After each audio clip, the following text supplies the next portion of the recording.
Hello everyone, my self Neha और आप सभी का मेरे इस यूट्यूब चैनल पे बहुत बहुत स्वागत है।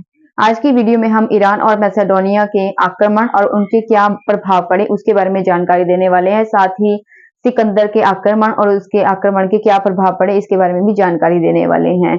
पिछली जो वीडियो थी महाजनपद काल की, ठीक है, ये उसी का भाग है। तो इसीलिए अगर आप किसी भी चैप्टर को समझना चाहते हैं तो उसे सीरियल वाइज यानी कि भाग फर्स्ट, भाग सेकंड, भाग थर्ड, भाग फोर्थ, इसी प्रकार से उसे सीरियल वाइज देखें ताकि उस आपको जो चैप्टर है उसकी बारीकियों को अच्छी तरह से समझ पाए। तो चलिए शुरू करते हैं अपने इस टॉपिक से। और आज जो है इस चैप्टर की लास्ट वीडियो है। आज ये चैप्टर बिल्कुल क्लियर हो जाएगा। तो चलिए शुरू करते हैं। उम्मीद करती हूँ आपको ये वीडियो अच्छी लगेगी और अगर आपको ये वीडियो अच्छी लगे तो चैनल को सब्सक्राइब, लाइक और शेयर करना मत भूलिएगा। तो चलिए शुरू करते हैं। तो चलिए पढ़ते हैं। जब ईरानियों ने भारत पर आक्रमण किया था, ठीक है, तो कौन कौन से शासकों ने जो है यहाँ पर राज्य किया। तो जो साइरस है, साइरस, वह ईरान के हखामनी वंश का शासक था। ठीक है, जो साइरस है वह ईरान के हखामनी वंश का शासक था। जब साइरस भारत में आया, ठीक है, तो उसने अपना जो विस्तार है वह हिंदू कुश पर्वत तक किया। ठीक है,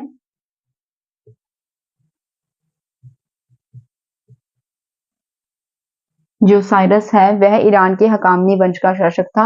जब वह भारत में आया तो उसने भारत में आकर हिंदू कुश पर्वत तक जो है अपना विस्तार किया।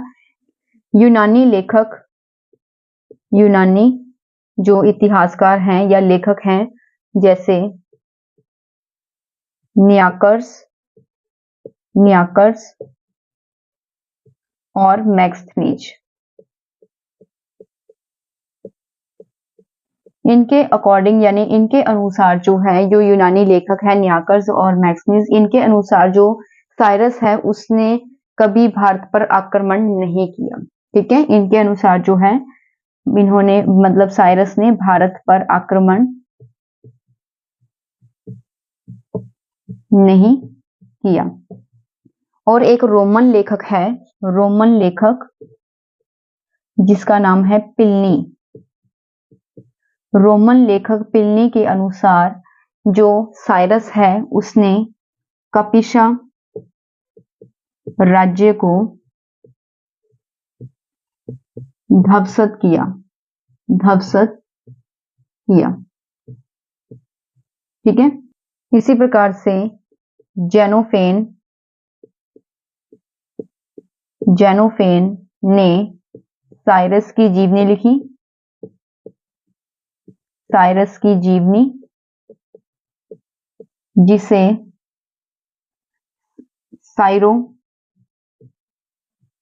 साइरोपीडिया कहा जाता है। ठीक है, और जो साइरस था इसका उत्तराधिकारी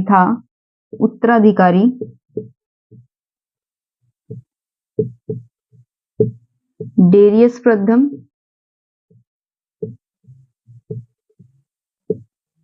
या फिर दारा प्रथम। अभी हम इसको समझेंगे। ठीक है, पहले मैं आपको ऐसे लिख के बता देती हूँ, उसके बाद मैं आपको एक एक वर्ड जो है समझाऊंगी, इसलिए थोड़ा सा धैर्य बनाए रखें। ठीक है, दारा प्रथम ने सिंध, गांधार और कंबोज पर विजय प्राप्त की। ठीक है, विजय प्राप्त की। एक यूनानी इतिहासकार है जिसका नाम है हेरोडोटस, यूनानी जिसका नाम है हेरोडोटस।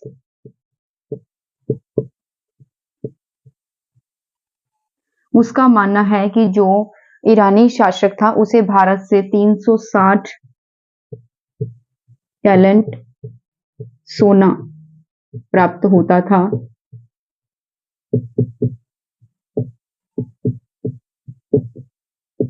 ठीक है, जो डेरियस प्रथम है इसके समय के 3 जो हैं अभिलेख मिलते हैं।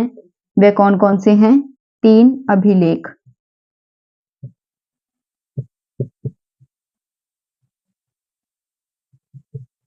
बहस्तुम,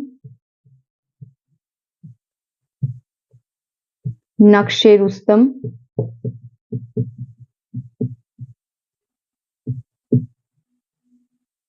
तथा पर्सिपोलिस तथा पर्सिपोलिश।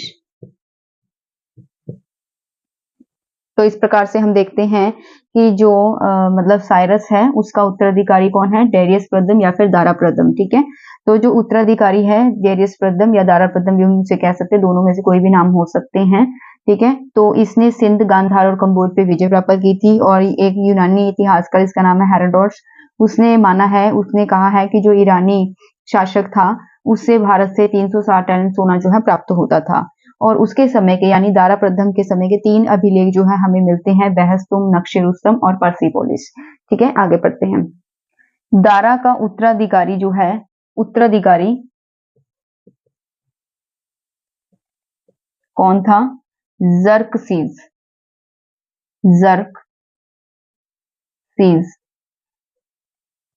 और जो जर्कसीज है इसका उत्तराधिकारी कौन था? अंतजर्कसीज।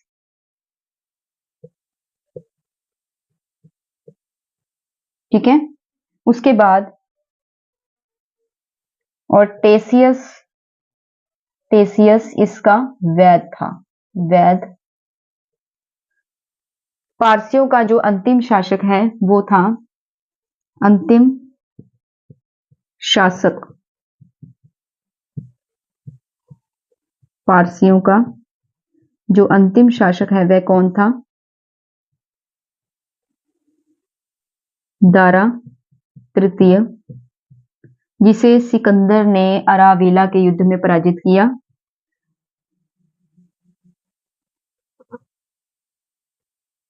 सिकंदर ने अरावेला के युद्ध में पराजित किया। ठीक है, तो एक बार रिपीट करते हैं कि जो ईरान तथा मैसेडोनिया के आक्रमण है और उनका प्रभाव हम पढ़ रहे हैं, उसमें सबसे पहले जो ईरानी आक्रमण है, सबसे पहले जब ईरानियों ने भारत पे आक्रमण किया, ठीक है, तो जो साइरस था, वह ईरान के हखामनी वंश का शासक था। ठीक है, राजा था ईरान के हखामनी वंश का, ये वंश का नाम है। ठीक है, और ये जो शासक है साइरस, ठीक है, ये हखामनी वंश का राजा था। और इसने जब भारत में प्रवेश किया तो इसने अपना जो विस्तार है वह हिंदू कुश पर्वत तक किया। इसने अपना जो राज्य था उसे कहाँ तक फैलाया? हिंदू कुश पर्वत तक।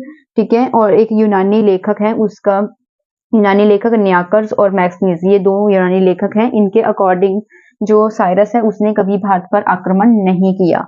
और एक रोमन लेखक है जिसका नाम है प्लिनी, उसके अनुसार जो है साइरस ने कपिशा राज्य को ध्वस्त किया था, यानी कि ध्वस्त का मतलब होता है उस राज्य को तहस नहस कर देना। ठीक है, नष्ट कर देना। और जो जेनोफेन उसने साइरस की जीवनी लिखी। ठीक है, साइरस के ऊपर एक किताब लिखी उसके जीवन के बारे में, जिसे हम कहते हैं साइरोपीडिया। ठीक है, तो जो साइरस है उसका उत्तराधिकारी कौन था? डेरियस प्रथम या फिर दारा प्रथम। ठीक है, दोनों ही सही है। और उत्तराधिकारी जो था, जो दारा प्रथम या डेरियस प्रथम है, इसने सिंध, कंधार और कंबोज पर विजय प्राप्त की थी। इसके समय के 3 अभिलेख जो हैं हमें प्राप्त होते हैं। कौन कौन से? बहस्तुम अभिलेख, नक्शे रुस्तम और पर्सिपोलिस। ठीक है, जिनसे हमें डेरियस प्रथम और दारा प्रथम के बारे में जानकारी मिलती है। ठीक है, और यूनानी लेखक है हेरोडोटस। ठीक है, उसके अनुसार जो है जो ईरानी शासक था उसको भारत से 360 जो है टैलेंट सोना प्राप्त होता था। ठीक है, जो दारा प्रथम है उसका जो उत्तराधिकारी है उसका नाम था जर्कसीज। अब जो जर्कसीज है इसका उत्तराधिकारी कौन था? अंतजर्कसीज। ठीक है, और टेसियस इसका वैद्य था। वैद्य का मतलब जो कि आज के समय जो डॉक्टर काम करते हैं वो वैद्य, यानी कि वह था टेसियस। ठीक है, उसके पश्चात जो इस पारसियों का जो अंतिम शासक था वह कौन था? दारा तृतीय। जो दारा तृतीय था उसे सिकंदर ने अरावेला के युद्ध में पराजित किया था। आई थिंक आपको समझ आया होगा। आगे पढ़ते हैं। तो जब ईरानियों ने भारत पर आक्रमण किए तो इसके भारत पर क्या प्रभाव पड़ा? तो चलिए पढ़ते हैं। ईरानी आक्रमण के प्रभाव। तो जब ईरानी ने जो है भारत पर आक्रमण किए तो इसका भारत पर क्या प्रभाव पड़ा। जो चंद्रगुप्त मौर्य था, ठीक है, मौर्य साम्राज्य का जो शासक है चंद्रगुप्त मौर्य, उसने अपने राज्य में केश प्रक्षालन,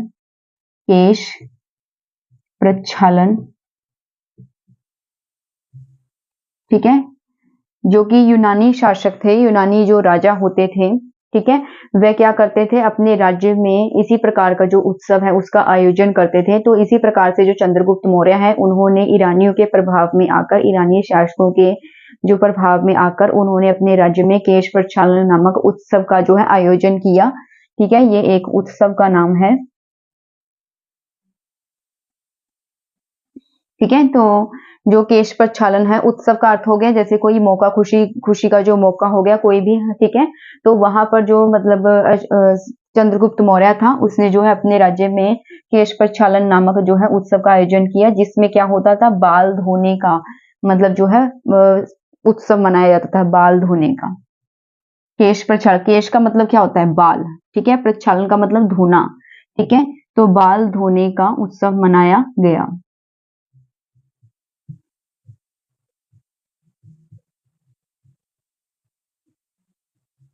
ठीक है, तो जो चंद्रगुप्त मौर्य है उसने अपने राज्य में स्त्री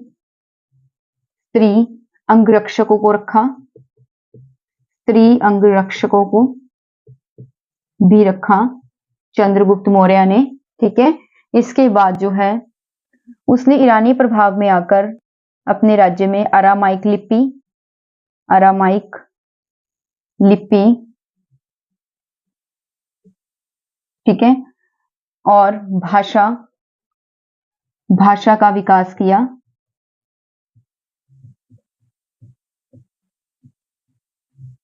उसने अपने राज्य में खरोष्टी लिपि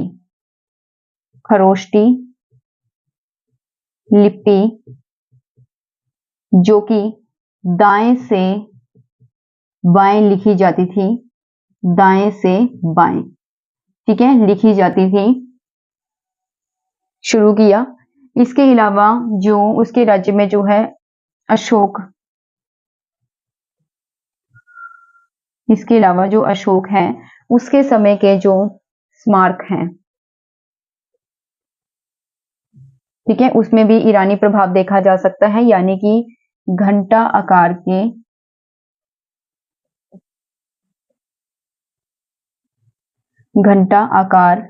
के गुबंद। अब यहाँ पर गुबंद का अर्थ क्या होता है, वैसे तो कोई भी जो मतलब धार्मिक प्लेस है, चाहे वो मंदिर हो, चाहे मस्जिद हो, चाहे गुरुद्वारा हो, ठीक है, जितने भी मतलब जो है धार्मिक प्लेसेस हैं वहां पर आप देखते हैं कि जो धार्मिक प्लेस है उसका ऊपर से जो उसकी जो शेप है इस प्रकार से होती है, यानी कि ये ईरानियों की जो है भवन निर्माण कला है, ठीक है, तो ये ईरानियों से लिए गया है। इस प्रकार से जो है ये गुबंद, इसे कहते हैं गुबंद, ठीक है, तो जो अशोक के स्मारक है घंटा आकार के, इन्हें कहा गया है, ठीक है, तो ये जो है ईरानियों से प्रभावित होकर जो है भारत की इमारतों में जो है लगाया गया था, जो आज भी प्रचलित है। इसके अलावा जो मौर्य वास्तुकला है, मौर्य वास्तुकला, उस पर भी हम ईरानी प्रभाव देख सकते हैं, ईरानी प्रभाव देखा जा सकता है। अब जो ईरानी थे, उनका जो सोने का सिक्का उसे कहा जाता था डारिक, और जो चांदी का सिक्का था ईरानियों में, चांदी का सिक्का उसे कहा जाता था शिगलोई। ठीक है, जो ईरानी लोग थे इनमें सिर मुंडा देने की प्रथा भी प्रचलित थी, सिर मुंडा देने की जो दंड था, देने का दंड था जो ठीक है, वह प्रचलन में था। लेकिन जो कौटिल्य का अर्थशास्त्र है, यानी चंद्रगुप्त मौर्य का जो गुरु है, ठीक है, कौटिल्य, उसने जो अर्थशास्त्र लिखा, कौटिल्य के अर्थशास्त्र और बौद्ध ग्रंथ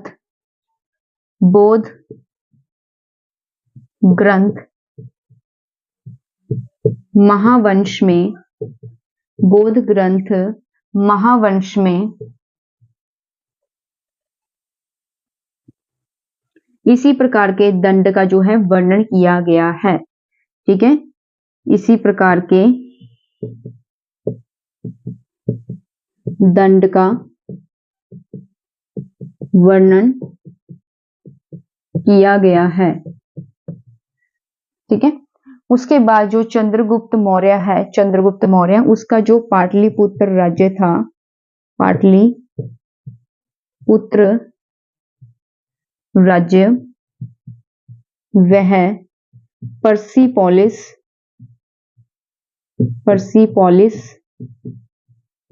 के राज्य दरबार पर ही आधारित था। ठीक है, एक बार रिपीट करते हैं। जो ईरानियों ने जब भारत पर आक्रमण किया तो उसका क्या प्रभाव पड़ा, तो उसका जो है बहुत ज्यादा प्रभाव पड़ा कि जो वहां के जो सम्राट थे उन्होंने भी जो है अपने राज्य में कुछ ऐसी प्रथाएं जो है प्रचलित की थी जो उस समय ईरानियों में थी। ठीक है, और इससे एक मिलीजुली संस्कृति का विकास हुआ था। उन्होंने, जो चंद्रगुप्त मौर्य है, उसने अपने राज्य में केश प्रक्षालन नामक उत्सव का आयोजन किया था, जिसमें बाल धोने का उत्सव होता था, यानी कि लोग अपने बाल धोते थे। केश का अर्थ क्या होता है, बाल, और प्रक्षालन का मतलब होता है धोना। ठीक है, तो मतलब जो है बाल धोने का उत्सव मनाया जाता था। और जो है चंद्रगुप्त मौर्य ने अपने राज्य दरबार में स्त्री अंगरक्षकों को रखा था, यानी कि जो लेडीज होती थी वह बॉडीगार्ड के रूप में उन्हें रखा हुआ था। ठीक है, उस समय में जो है अरामाइक लिपि और जो है भाषा का विकास किया गया। इसके अलावा जो खरोष्टी लिपि है, ठीक है, जो दाएं से बाएं लिखी जाती थी, उसका भी जो है विकास हुआ था। अशोक जो है, अशोक के स्मारक में जो है घंटा आकार के जो है गुंबद का वर्णन किया गया है। ठीक है, जो कि ईरानियों की ही भवन निर्माण कला है, और इसमें मौर्य वास्तुकला पर भी जो है ईरानी प्रभाव हम देख सकते हैं। ठीक है, जो ईरानी लोग थे, ईरानी लोग, वह जो है उनका जो सोने का सिक्का होता था उसे क्या कहा जाता था, दारिक।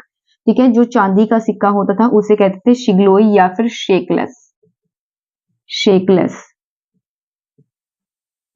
ठीक है, इसके अलावा जो सिर मुंडा देने का जो दंड होता था, ईरानियों में बहुत ज्यादा प्रचलन था। अगर कोई व्यक्ति मतलब कोई जुर्म करता था तो उसका जो है सिर मुंडा दिया जाता था। कौटिल्य का जो अर्थशास्त्र है, यानी चंद्रगुप्त मौर्य का जो गुरु है कौटिल्य, जिसे हम चाणक्य या विष्णुगुप्त के नाम से भी जानते हैं, उन्होंने अपने अर्थशास्त्र में, उन्होंने जो अर्थशास्त्र लिखा था, ठीक है, उन्होंने उसमें, और जो बौद्ध ग्रंथ है, यानी कि एक बौद्ध धर्म से रिलेटेड एक ग्रंथ है जिसका नाम है महावंश, उसमें जो है सिर मुंडाने जैसे जो दंड है उसका वर्णन किया गया है। ठीक है, और जो पाटलिपुत्र है जिसमें चंद्रगुप्त मौर्य राज्य करता था, तो ऐसा माना जाता है कि चंद्रगुप्त मौर्य का जो राज्य दरबार है वह पर्सिपोलिस के राज्य दरबार के आधार पर ही जो है आधारित था। बिल्कुल उसी प्रकार का जो है उसका राज्य दरबार था जिस प्रकार से जो है चंद्रगुप्त मौर्य का राज्य दरबार था। यानी कि ऐसा माना जाता है कि चंद्रगुप्त मौर्य का जो राज्य दरबार है वह ईरान का जो शासक है पर्सिपोलिस, ठीक है, उसके बेस पे ही जो है उसने अपने राज्य दरबार में जो है सभी चीजों की सेटिंग कर रखी थी। ठीक है, सभी चीजों की जो है उसने व्यवस्था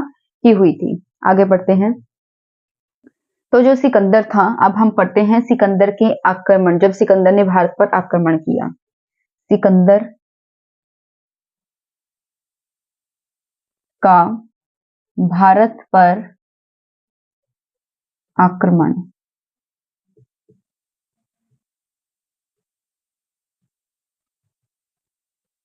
सिकंदर का भारत पर आक्रमण। सिकंदर ने भारत पर किस प्रकार से आक्रमण किया था? जो सिकंदर था, ठीक है, वह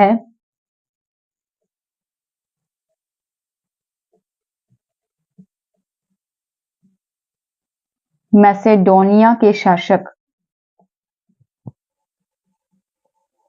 मैसेडोनिया एक राज्य का नाम है, उसका जो शासक था, यानी मैसेडोनिया जो राज्य था उसका जो राजा था उसका नाम था फिलिप।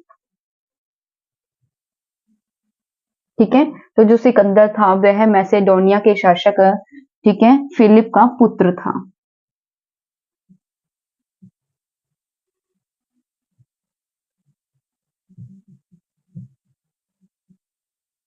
जो सिकंदर था उसने भारत पर आक्रमण करने के दौरान सबसे पहले उसने खैबर दर्रे को पार किया और भारत पर आक्रमण किया।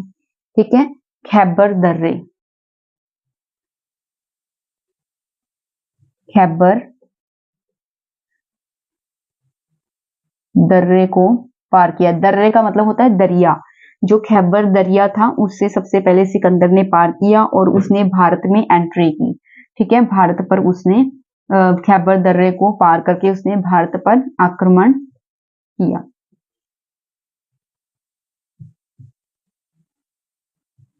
उसके बाद जो सिकंदर है उसने सबसे पहले जो है अस्पोसियोई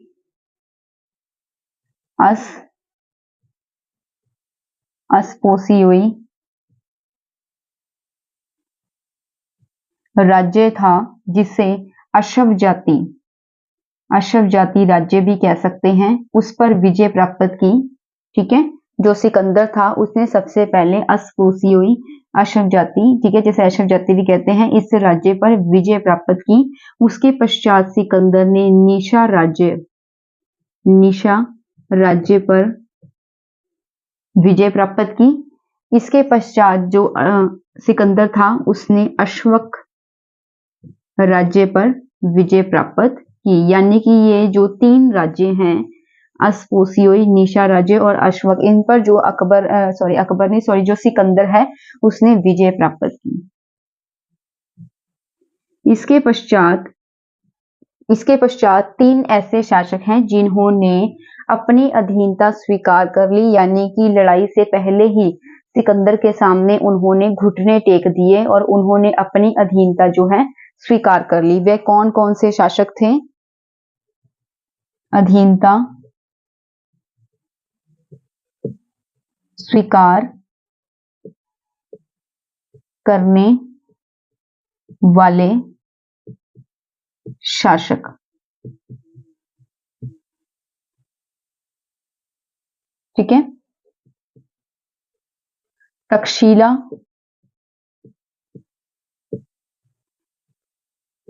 का शासक अम्भी,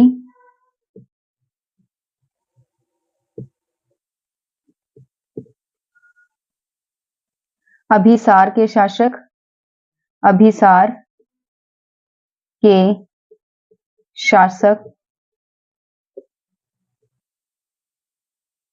और तीसरा है हिंदू कुश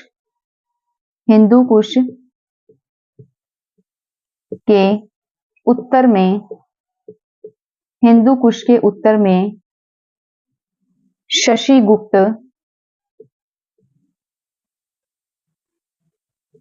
शशिगुप्त नामक भारतीय नरेश।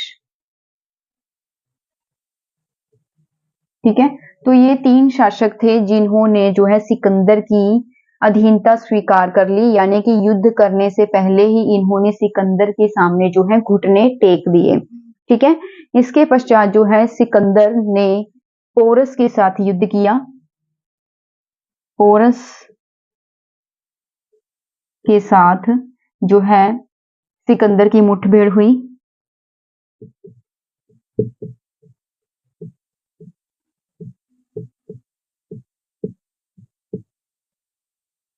जिसमें जो पोरस था वह हार गया। ठीक है, पोरस हार गया। और इसके दौरान जो है इस युद्ध को क्या कहा जाता है? झेलम। इस युद्ध को झेलम या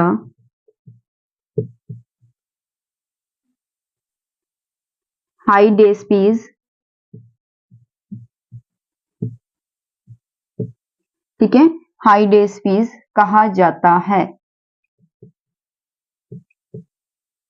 तो जो सिकंदर है, ठीक है, उसने जो है पोरस के साथ जब मुठभेड़ की थी, लड़ाई की थी, तो इसमें पोरस जो है पराजित हुआ, सिकंदर की जीत हुई, जिसके दौरान जो है इस युद्ध को जो है झेलम या फिर हाइडेस पीस का युद्ध भी कहा जाता है। जो सिकंदर है उसने जो है 2 नगरों का निर्माण किया, जैसे बुकेफ्ला बुकेफ्ला और निकाइया निकाइया। जो सिकंदर है उसने बुकेफ्ला जो नगर है, ठीक है, अपने घोड़े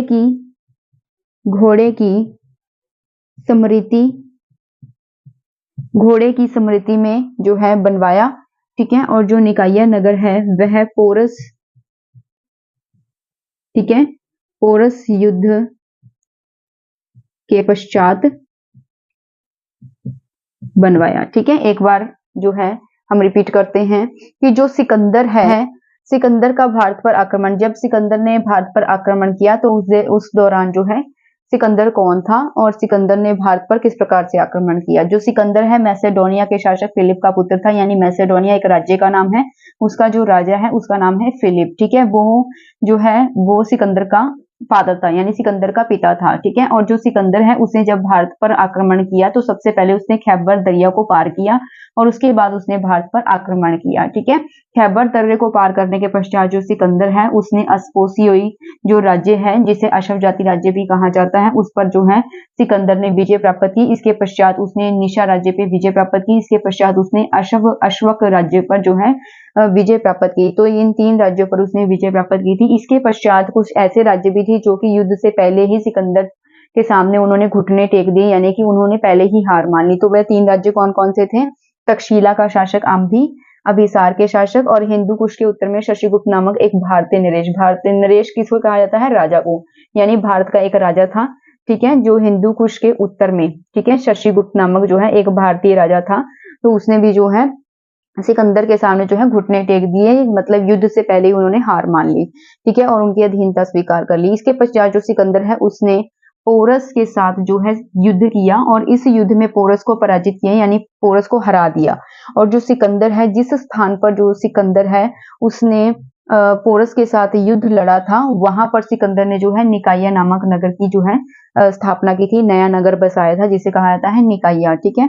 तो और जो पोरस का युद्ध है, सिकंदर का जो पोरस के साथ युद्ध है, इस युद्ध को क्या कहा जाता है? झेलम या फिर हाइडेस्पीस का युद्ध, ठीक है। और सिकंदर जो है उसने बुकेफ्ला नामक एक नए नगर की स्थापना की थी, बुकेफ्ला।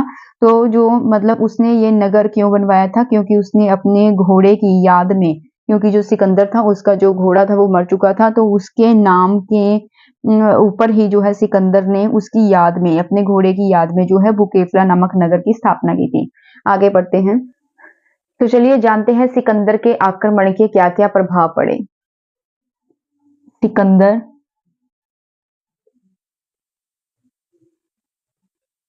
के आक्रमण के प्रभाव।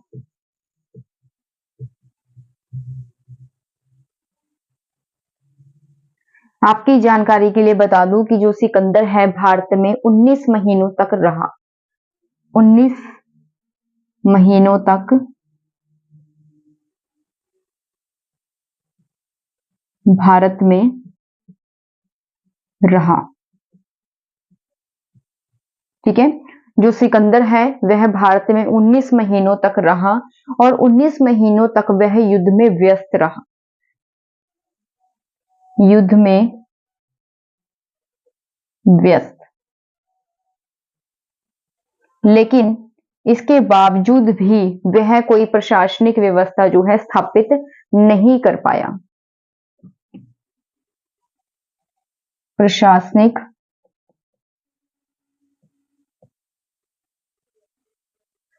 व्यवस्था स्थापित नहीं कर पाया, ठीक है। और जो सिकंदर था, अंत उसके जो आक्रमण थे उसके जो परिणाम है, ठीक है, कुछ परिणाम निकले, उसके क्या प्रभाव पड़े उसके आक्रमण के। सिकंदर के आक्रमण के जो है कुछ प्रभाव पड़े और उन प्रभावों के बारे में अब हम पढ़ने वाले हैं। इससे क्या हुआ कि जो सिकंदर है जब उसने आक्रमण किए तो उससे जो है सिकंदर ने नए नगरों का निर्माण किया, नए नगरों का निर्माण, जिससे क्या हुआ कि भारत में नगरीकरण को बढ़ावा मिला। भारत में नगरीकरण को बढ़ावा मिला।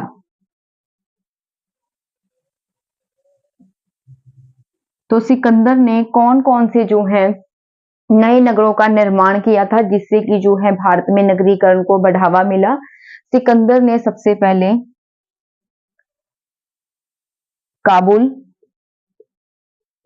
काबुल, जहां पर सिंध और चिनाब,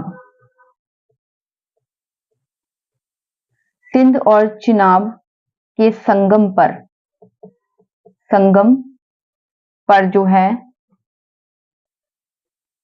सिकंदरिया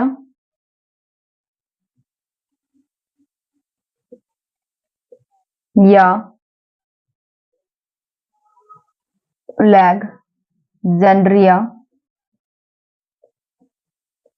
अलेक्जेंड्रिया नामक नगर की स्थापना की थी। तो जो सिकंदर है, ठीक है, जहां पर काबुल में, जहां पर सिंध और चिनाब जो है इनका संगम होता था, जहां पर सिंध और चिनाब मिलते थे, जो ये दो दरिया है, ठीक है, जहां पर ये मिलते थे, संगम का मतलब होता है जहां पर मिलना, जहां पर ये चीज मिलते थे, चिनाब और सिंध दरिया जो है आपस में मिलते थे, ठीक है।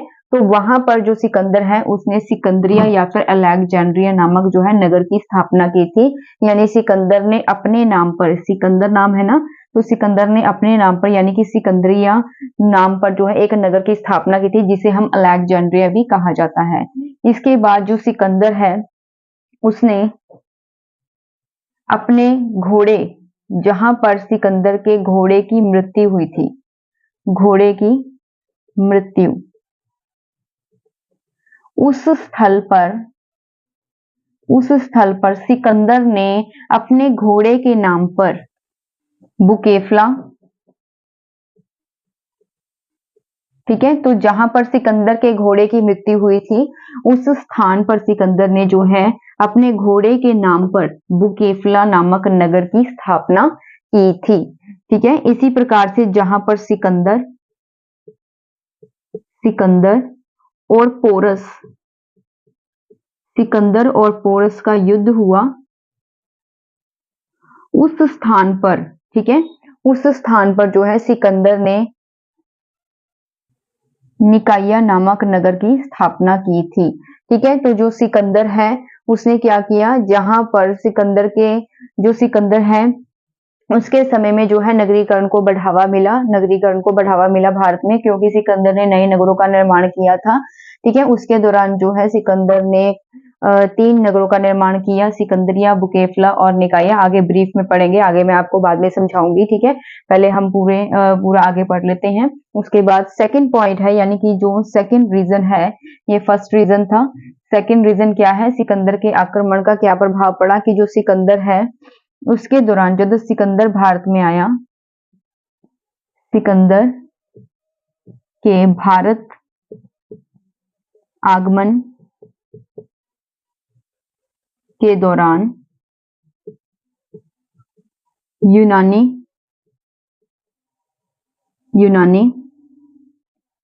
विद्वान जैसे नियाकर्स,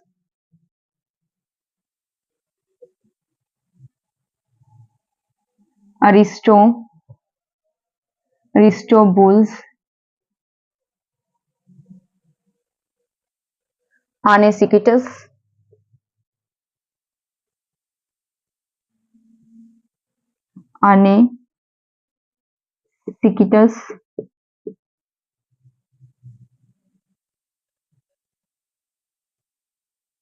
जो विद्वान थे ये भी भारत में आए और इन्होंने भारत के इतिहास को और भी ज्यादा जो है अच्छा बना दिया और भी ज्यादा प्रभावशाली बना दिया।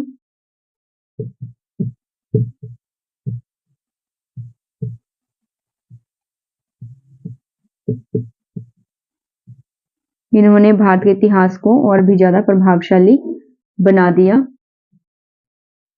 ठीक है, जो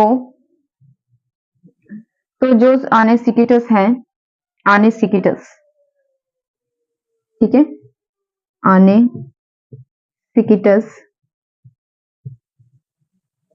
इसने सिकंदर की जीवनी लिखी, सिकंदर की जीवनी। और जो अरिस्टोबुल्स है, अरिस्टोबुल्स,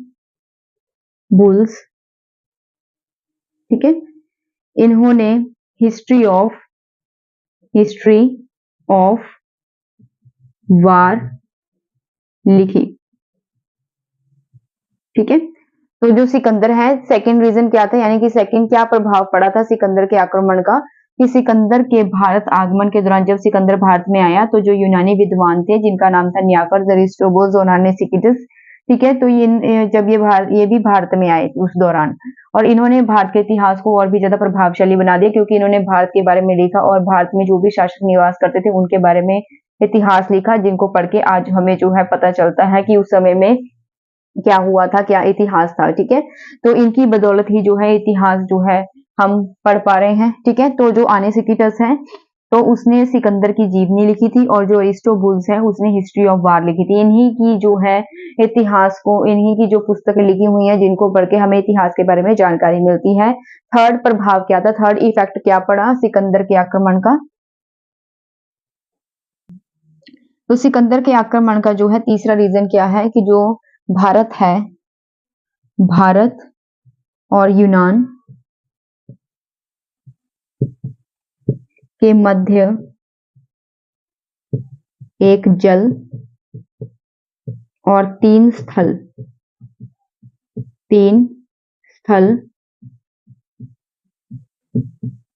मार्ग, ठीक है, एक जल और तीन स्थल मार्ग खुल गए, जिससे क्या हुआ, सांस्कृतिक आदान प्रदान हुआ। ठीक है, और जो सिकंदर है, सिकंदर के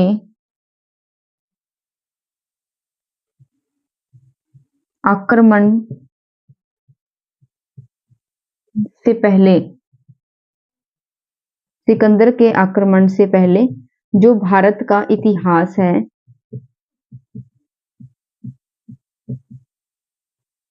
उसका तिथि क्रम निश्चित नहीं है, निश्चित नहीं है। अभी मैं आपको समझाऊंगी, थोड़ा धैर्य बनाकर रखें। ठीक है, लेकिन सिकंदर के आक्रमण के पश्चात 326 ईसा पूर्व के बाद का जो इतिहास है, इतिहास का क्रमबद्ध ब्यौरा प्रस्तुत किया जा सकता है।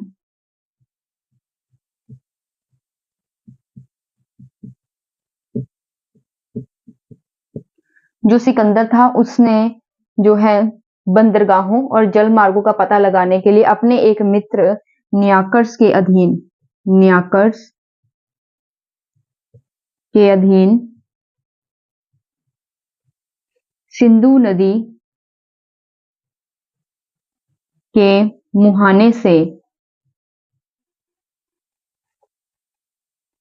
फ्रात नदी के मुहाने तक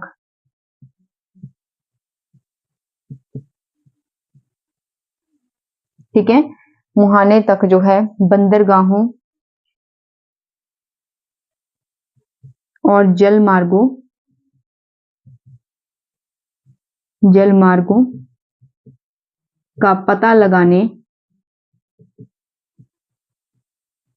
के लिए भेजा। तो चलिए एक बार पढ़ लेते हैं। जो सिकंदर था उसके आक्रमण के जो है बहुत सारे प्रभाव पड़े। जो सिकंदर है लगभग 19 महीनों तक भारत में रहा और 19 महीनों तक वह भारत में जो है युद्ध में व्यस्त रहा, बिजी रहा, ठीक है। लेकिन इसके बावजूद भी वह कोई प्रशासनिक व्यवस्था स्थापित नहीं कर पाया, मतलब कोई राज्य जो है स्थापित नहीं कर पाया जिसमें वह बैठ के राज्य करता हो, ठीक है। तो सिकंदर ने जो है प्रशासनिक व्यवस्था स्थापित नहीं कर पाया था इतने युद्धों के दौरान भी। उसने नए नगरों का निर्माण किया। जो सिकंदर था उसने कई नए जो शहर थे, पहले शहरों को नगर कहा जाता था, तो उसने जो है कई नए नगरों का निर्माण किया और इस दौरान जो है भारत में नगरीकरण को बढ़ावा मिला, ठीक है। धीरे धीरे जो नगरों का निर्माण हुआ तो उसे नगरीकरण कहते हैं, ठीक है। तो भारत में नगरीकरण को इससे बढ़ावा मिला क्योंकि सिकंदर ने बहुत सारे नगरों का निर्माण किया था। तो सिकंदर ने कौन कौन से नगरों का निर्माण किया था? सिकंदर ने काबुल में सिंध और चिनाब, जहां पर वह दोनों मिलते हैं, संगम, जहां पर इन दोनों का संगम होता है, जहां पर संगम का मतलब जहां पर ये दोनों मिलते हैं, सिंध और चिनाब दरिया, ठीक है। तो जहां पर ये मिलते हैं वहां पर जो है सिकंदरिया, यानी अपने नाम पर ही जो सिकंदर ने सिकंदरिया या फिर अलेक्जेंड्रिया नामक नगर की स्थापना की थी। सिकंदरिया जो नगर है उसको अलेक्जेंड्रिया नगर भी कह सकते हैं, ठीक है। घोड़े की मृत्यु, जहां पर सिकंदर के घोड़े की मृत्यु हुई थी, ठीक है, उस स्थान पर सिकंदर ने बुकेफला नामक नगर की स्थापना की थी। जो सिकंदर था, जिस स्थान पर सिकंदर को जो है सिकंदर का पोरस के साथ युद्ध हुआ था, उस स्थान पर भी सिकंदर ने निकाया नामक नगर की स्थापना की थी। सिकंदर के, अब जो सेकंड पॉइंट है, सिकंदर के भारत आगमन के दौरान, जब सिकंदर भारत में आया तो उसी के दौरान जो है कई यूनानी विद्वान भी भारत में आए, जैसे कि नियाकर्स, अरिस्टोबुल्स और आनेसिकिटस, ठीक है। तो भारत में इतिहास को इन्होंने प्रभावशाली बनाया। इन्होंने भारत में जो कुछ भी देखा इन विद्वानों ने, तो इन्होंने उस पर कुछ न कुछ जो है लेख लिखे या पुस्तक लिखी, ठीक है।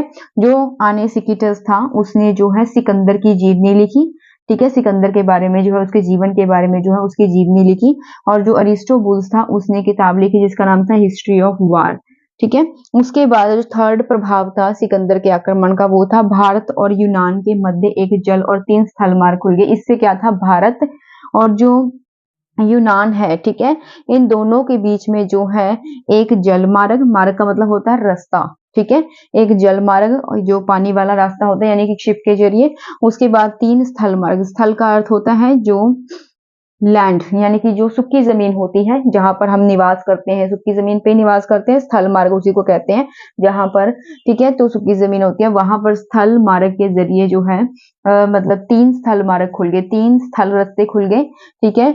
और जहां पर, और एक जो है पानी वाला रास्ता खुल गया जहां, जिसके जरिए वो क्या करते थे, व्यापार करते थे, ठीक है। तो इससे क्या हुआ, दोनों की जो संस्कृति है, भारत और यूनान की जो संस्कृति है वो उनका आदान प्रदान हुआ, ठीक है, जिससे मिली जुली संस्कृति का जो है निर्माण हुआ। उसके बाद सिकंदर के आक्रमण से जो है पहले भारत का जो इतिहास है उसका तिथिक्रम निश्चित नहीं है, यानी कि जब सिकंदर ने भारत में आक्रमण नहीं किया था उससे पहले का जो इतिहास है उसका जो तिथिक्रम है, यानी कि जो उसकी डेट है, उससे पहले जो भी घटनाएं हुई सिकंदर से पहले, सिकंदर ने जब भारत पे आक्रमण जो है नहीं किया था उससे पहले जो इतनी भी घटनाएं हुई थी भारत में, तो उसका जो डेट है, उसका जो तिथिक्रम है, उसके बारे में श्योर नहीं कहा जा सकता। लेकिन जब सिकंदर ने भारत पर आक्रमण किया उसके बाद का जो तिथिक्रम है उसे हम जो है क्रमबद्ध मतलब ब्यौरा उसका दे सकते हैं, यानी कि पक्की डेट, यानी ठीक है। तो सिकंदर के बाद, जब सिकंदर ने आक्रमण किया तो उसके बाद की जो डेट है वो बिल्कुल सही हम कह सकते हैं, ठीक है। तो यानी कि क्या है,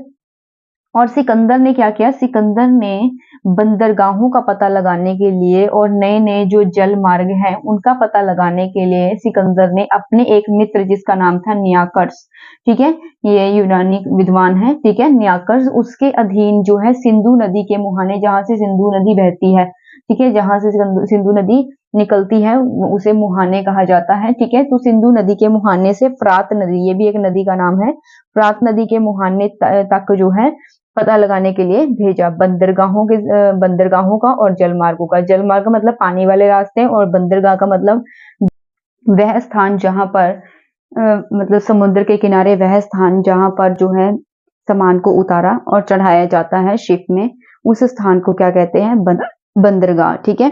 तो जो सिकंदर था उसने बंदरगाहों और जलमार्गों यानी समुद्री रास्तों का पता लगाने के लिए अपने एक मित्र नियाकर्स को भेजा, ठीक। अगर आपको ये वीडियो अच्छी लगी है तो चैनल को सब्सक्राइब, लाइक और शेयर करना मत भूलिएगा और मिलते हैं किसी नेक्स्ट वीडियो में।